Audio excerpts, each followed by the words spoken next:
everyone, I'm going to be reading But No Elephants by Jerry Smath. Has anyone ever read this book before? Grandma Tildy lived all alone. She worked hard every day. She had no time for play. One day a man came to her house. He was selling pets. "Would you like to buy a canary bird?" asked the man.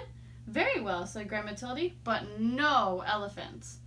Grandma Tildy was cooking stew. The bird wanted to help her, so he sang a song for her. It made Grandma Tildy happy.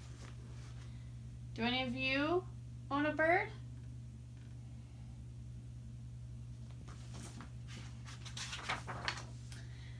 That night they sat down to eat the stew together, and it tasted better than ever before.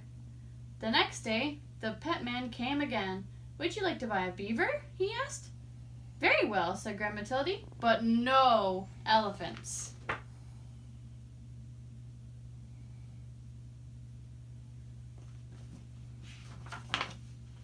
Grandma Tildy needed firewood.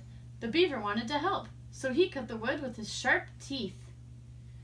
That night they sat in front of the warm fire.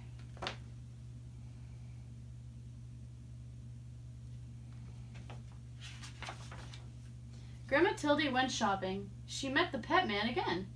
"Would you like to buy a turtle?" he asked. "Very well," she said, "but no elephants." Grandma Tildy was tired. The turtle wanted to help, so he carried her home on his back. Who thinks turtles are that strong?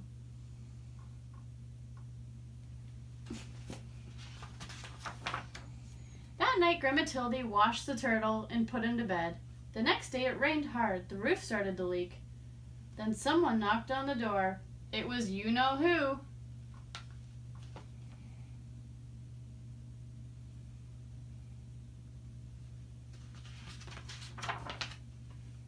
"Would you like to buy a woodpecker?" the pet man asked. "Very well," said Grandma Tildy, "but no elephants." The woodpecker wanted to help, so he nailed the roof down tight. The dripping stopped. That night they all danced together in the warm, dry house. The days got colder and colder. Grandma Tildy put food in jars for the winter. "I don't like the cold," she said. Just then, the pet man appeared. What do you think the pet man's going to have this time?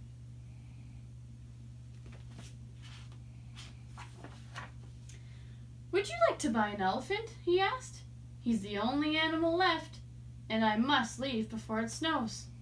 "No! No elephants!" shouted Grandma. She went back to work, and the pet man left.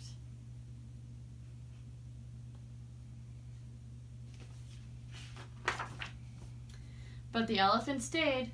It started to snow, and it kept on snowing, and snowing, and snowing, and snowing.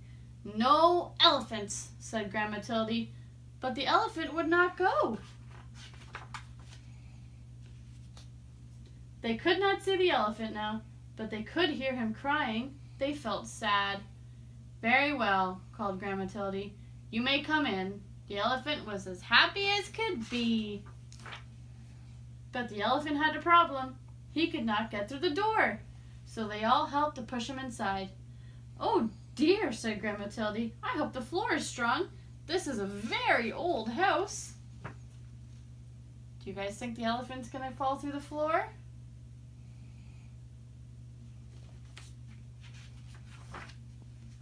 Outside, the snow kept falling, but inside the house it was cozy and warm.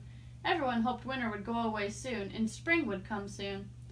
That night there was a terrible crash. Crash! The elephant had fallen through the floor. "We cannot fix this," said Grandma. "You will just have to stay there." The winter was long, and soon the firewood was gone. The elephant was always hungry, and he kept eating and eating and eating and eating until all the food was gone. "We cannot leave or we will freeze," said Grandma Tildy. "We cannot stay or we will starve. What are we to do?" The elephant felt sorry. Then he thought of a way to help. He started to walk. He walked and walked and walked and walked. Where do you all think the elephant's going to end up?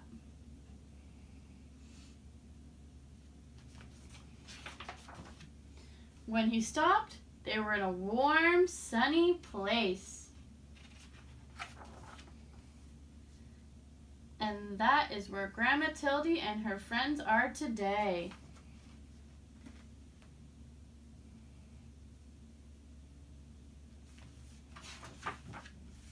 The end.